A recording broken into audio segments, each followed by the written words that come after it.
आज हम इस वीडियो में डिस्कस करेंगे post fertilization structure and events.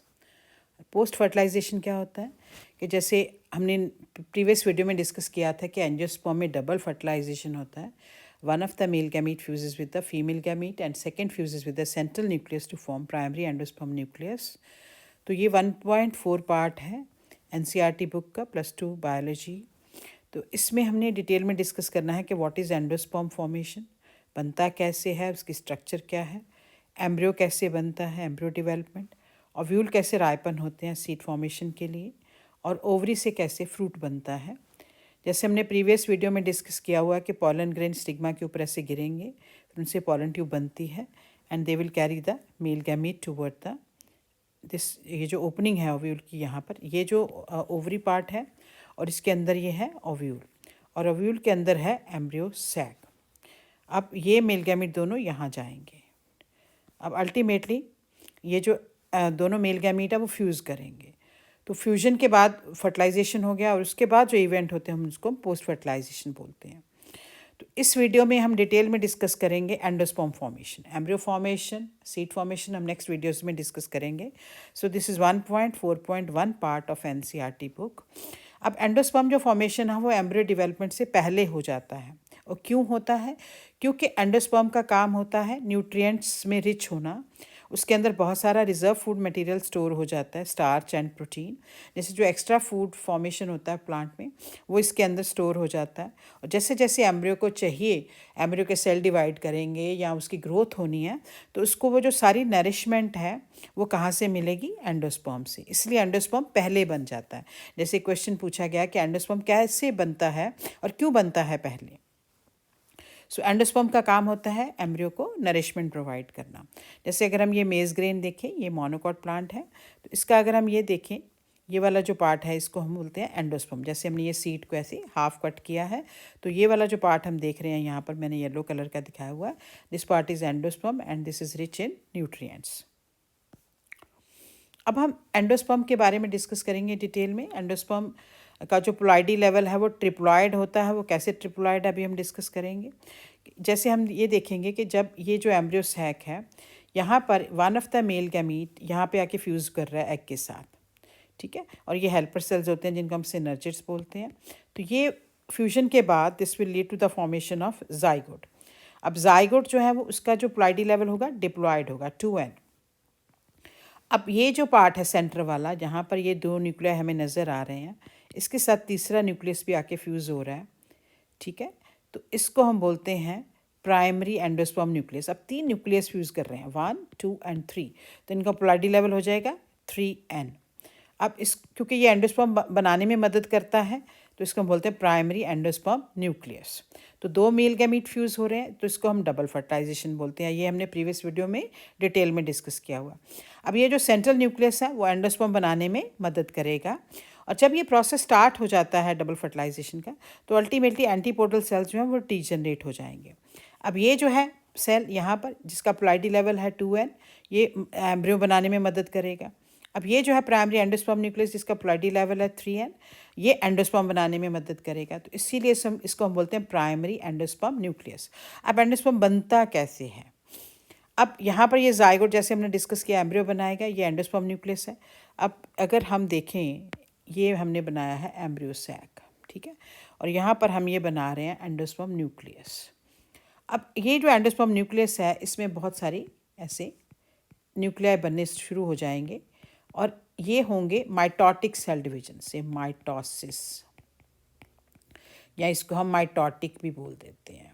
और ये फ्रीली डिवाइड होगा, तो इसीलिए हम इसको क्या बोलते हैं? Free nuclear division.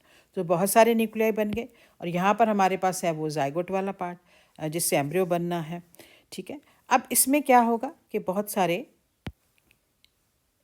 ऐसे छोटे छोटे वैक्यूल्स होते हैं। ये वाइट कलर के मैंने बनाए हैं वैक्यूल्स। बहुत सारे न्यूक्लियाई बन गए, मल्टी न्यूक्लिएट हो गया। अब ये जो छोटे छोटे वैक्यूल्स हैं ये जुड़ के बना देंगे एक बड़ा सा वैक्यूल। तो यहाँ पर हम देखेंगे ये जो सारे हैं छोटे छोटे वैक्यूल्स, ये मिलके बना रहे हैं बड़ा सा वैक्यूल और साइज़ भी बढ़ता जा रहा है इसका। और ये बहुत सारे न्यूक्लियाई जो हैं वो साइड पे पेरिफेरी पे पुश हो जाएंगे। तो ये जो सेंटर वाला सेल है जाइगोट, अब ये 2 में डिवाइड हो गया है, एम्ब्रियो फॉर्मेशन स्टार्ट हो चुका है। अब हम देखेंगे कि ये फ्री न्यूक्लियर डिवीजन हो गई, ये सारा पुश हो गया साइड की तरफ, ठीक है, जैसे हमने दिखाया कि बहुत सारे न्यूक्लियाई बन गए और ये सेंटर में ऐसे वैक्यूल बन गया और ये एम्ब्रियो फॉर्मेशन स्टार्ट हो गया। अब नेक्स्ट चेंज क्या होगा कि यहाँ पर हम देखेंगे कि ये जो सेल्स हैं इनके आसपास ऐसे वॉल फॉर्मेशन स्टार्ट हो जाती है ऐसे करके, ठीक है। तो अल्टीमेटली ये सारा ऐसे सेलुलर हो जाता है। तो अगर हम ये यहाँ पे दोबारा बना के दिखाएं आपको कि ये बन गया और यहाँ पर ये न्यूक्लियाई बन गए सारे। अब जब इनमें वॉल फॉर्मेशन होगा, वॉल फॉर्मेशन स्टार्ट होगा, तो ऐसे करके सारे वॉल फॉर्मेशन स्टार्ट हो जाएगा, ऐसे करके सारे न्यूक्लियस के आसपास ऐसे वॉल फॉर्मेशन हो जाएगा। तो अल्टीमेटली ये ऐसे सेलुलर हो जाता है।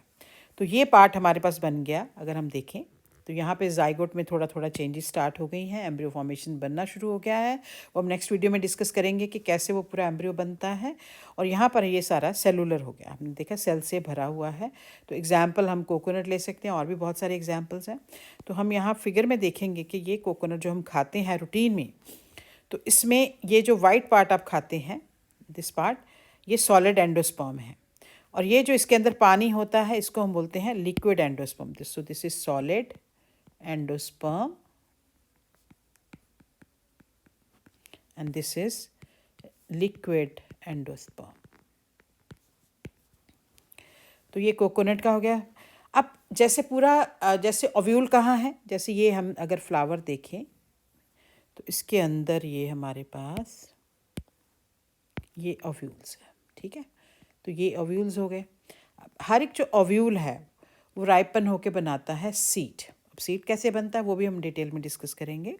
अब जो सीड बन गया, अब जब हमने सीड के अंदर अभी देखा था कि ये है हमारे पास एंडोस्पर्म जो बना है अभी, जो अभी हमने डिस्कस किया है, और उसके अंदर यहाँ पर एम्ब्रियो बन रहा है। अब जैसे जैसे पूरा एम्ब्रियो बनेगा, ठीक है, अगर उसने पूरे एंडोस्पर्म को ख़त्म कर दिया या उसको खा लिया या उसको पूरी नरिशमेंट मिल गई और एंडोस्पर्म नहीं बचा है एंड में, तो हम बोलेंगे नॉन एंडोस्पर्मिक सीड्स। क्या बोलेंगे? नॉन एंडोस्पर्मिक सीड मीन पूरा एंडोस्पर्म कंज्यूम हो गया। लेकिन अगर उसके अंदर एंडोस्पर्म बच गया तो हम बोलेंगे endospermic seed. So we can say what are endospermic seed? जिनके अंदर एंडोस्पर्म प्रसिस्ट करता है, जब वो ओव्यूल राइपन होकर सीड बना देता है तो हम बोलते हैं endospermic seed. Endosperm persist in the mature seed.